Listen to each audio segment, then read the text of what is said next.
नमस्कार। गुड रहस्य ज्योतिष के अंदर में आपका हार्दिक स्वागत है, अभिनंदन है।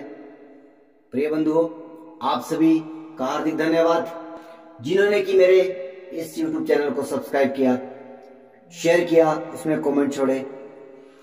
तो जैसे कि आप जानते हैं कि मेरा जो है गोचर से संबंधित विश्लेषण का जो यह क्रम चल रहा है।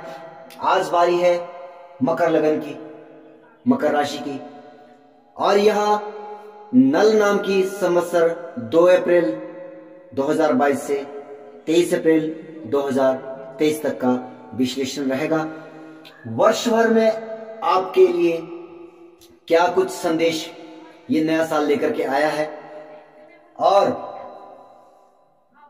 क्या कुछ अच्छा क्या कुछ बुरा, मोटे मोटे तौर पर मैं अभी वर्ष भर के लिए आपको ये विश्लेषण करने जा रहा हूं। वीडियो अंत तक अवश्य देखें। मेरा मासिक राशि फल या मासिक जो विश्लेषण होगा उस पर आपने ध्यान रखना है। उस समय में मैं बिल्कुल डिटेलिंग में जाकर के 9 के 9 ग्रहों को रिलेट करूंगा। अभी मैं केवल जो सबसे बड़े ग्रह हैं शनि, गुरु, राहु और केतु, और बहुत ही वर्षों के बाद इन चारों का एक ही महीने में जो है वह राशि परिवर्तन होने जा रहा है। अप्रैल माह में जब हमारा नव संवत्सर प्रारंभ होगा, और सबसे पहले देवगुरु बृहस्पति जो है वह 13 अप्रैल 2022 को अपनी कुंभ राशि को छोड़ करके अपनी सामान्य राशि मीन में प्रवेश कर जाएंगे। 29 अप्रैल 2022 को शनि देव जो है अपनी मकर राशि को छोड़ करके अपनी कुंभ राशि में प्रवेश कर जाएंगे, और वृषभ राशि को छोड़ करके राहु देव और वृश्चिक राशि को छोड़ करके केतु देव, क्योंकि यह राहु और केतु बकरी चलते हैं, उल्टे चलते हैं, तो इनका जो है 17 मार्च 2022 को वैसे तो ट्रांजिट हो जाता है, लेकिन ये शेडो प्लेनेट है, छाया ग्रह है, इसलिए छाया में जो है छाया कई बार जो है वह पिछली राशि में भी रहती है, तो इसलिए इनका पूर्ण जो राशि परिवर्तन है वो 12 अप्रैल 2022 को मान्यता में आएगा।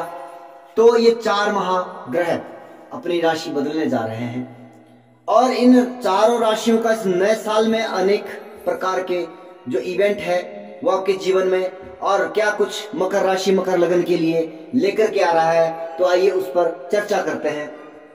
सबसे पहली बात कि आपके लग्नेश शनिदेव द्वितीय भाव में गोचर कर रहे हैं, और द्वादशेश एवं तृतीयेश देव गुरु बृहस्पति जो है वह जो है आपके तृतीय हाउस में यानी कि तीसरे भाव में वह गोचर करने जा रहे हैं। चतुर्थ भाव में राहु देव और दशम भाव में केतु देव। हालांकि यूं तो मकर राशि पिछले 2-2.5 वर्षों से 7.5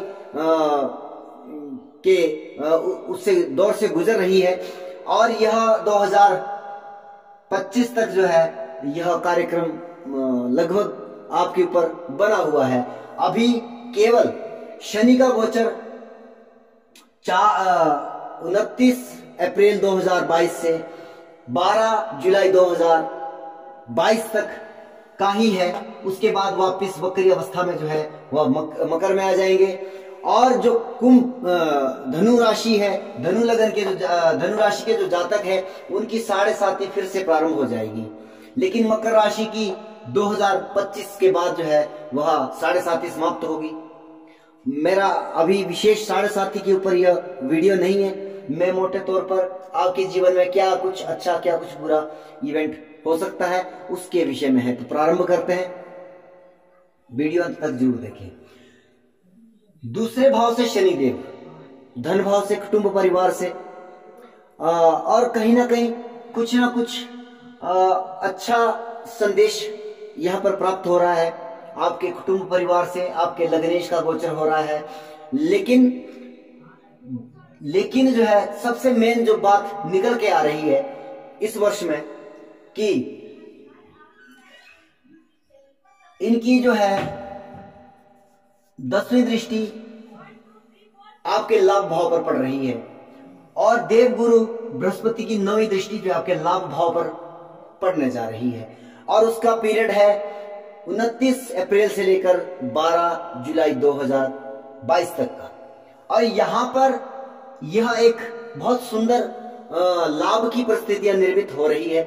लाभ प्राप्त होने की आप जिस भी व्यवसाय में, जिस भी प्रोफेशन में है, निश्चित तौर पर आपको लाभ प्राप्त होने की यहां पर स्थितियां निर्मित हो रही है।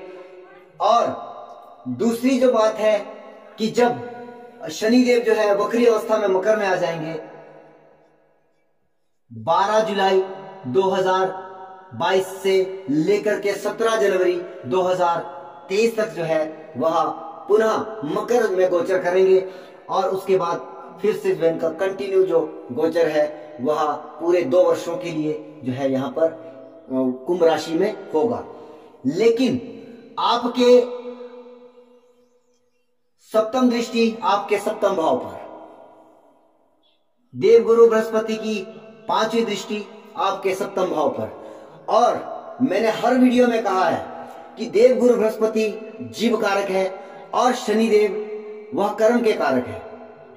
कर्म के कारक और विवाह के कारक भी है, संतान के कारक भी, शिक्षा के कारक भी है गुरु। निश्चित तौर पर अगर चंद्रमा की दशा आपके जीवन में इस समय में घटित हो रही है या सप्तम भाव में बैठे ग्रह की दशा या देवगुरु बृहस्पति की दशा या शनि की दशा या फिर जो है चंद्रमा को देखने वाले ग्रह की दशा या चंद्रमा से युक्त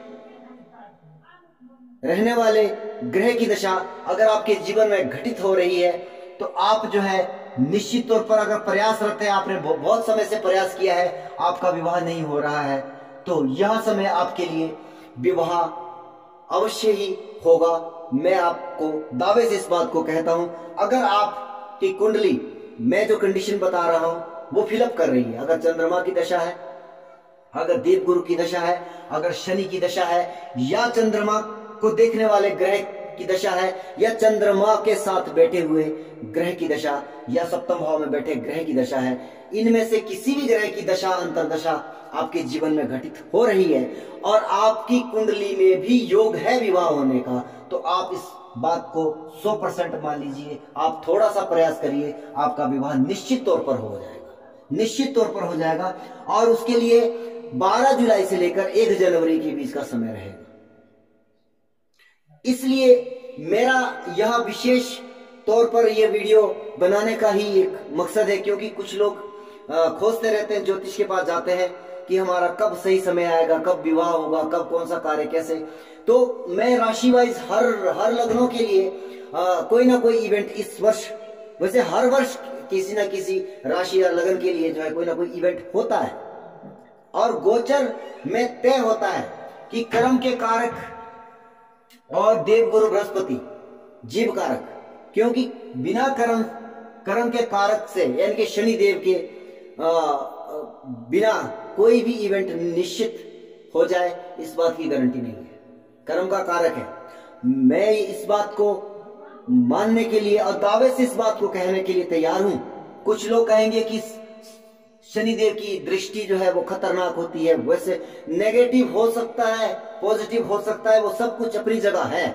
मेरी बात केवल वो है कि इवेंट यहां पर कौन सा हो सकता है आपके जीवन में, और केवल गोचर से केवल इतना विश्लेषण ही हो सकता है, ना तो गोचर के द्वारा जो आजकल ज्योतिष जगत में, यूट्यूब जगत में हो रहा है कि आप इस वर्ष बनेंगे करोड़पति, इस वर्ष बनेंगे आप अरबपति, आपकी लग जाएगी लॉटरी। ये केवल गोचर से अगर हो जाता तो भैया ये ज्योतिष बिल्कुल सरल हो जाती, इतना कठिन स्यापा नहीं होता।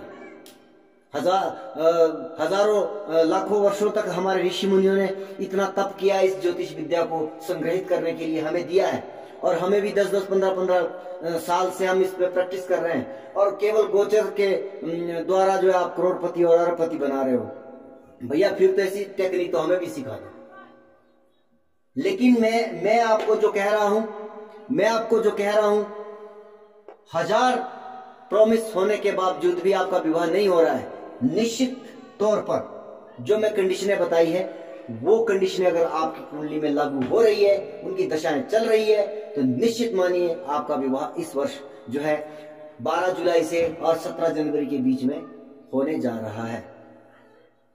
तो मेरे अधिक जानकारी प्राप्त करने के लिए ज्योतिष संबंधी मेरे इस YouTube चैनल को सब्सक्राइब करिए, शेयर करिए, उस बेल आइकन को ऑल पर क्लिक करिए, क्योंकि मंथली हर महीने दर महीने जो है मेरा जो है राशियों से संबंधित वीडियो जो है वह जारी होगा।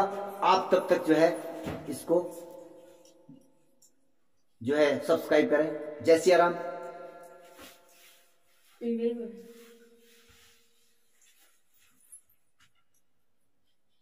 बोल बोल बोल बोल बोल फटाफट बोल। जय सिया राम बोल। जय सिया राम बोल। 1 2 3 4 स्टार्ट। बोल बोल फटाफट बोल। कैमरा उल्टी साइड कर। बोल बोल बोल जल्दी बोल। जल्दी बोल। चिंगम दे दो, चिंगम। हाँ बोला नहीं मैंने। 1 2 3 4 स्टार्ट। बोला नहीं। आजा। लुकरी साली तब। अरे ये पूरी वीडियो बन रही इसकी। चिंगम दे दे बोल दे।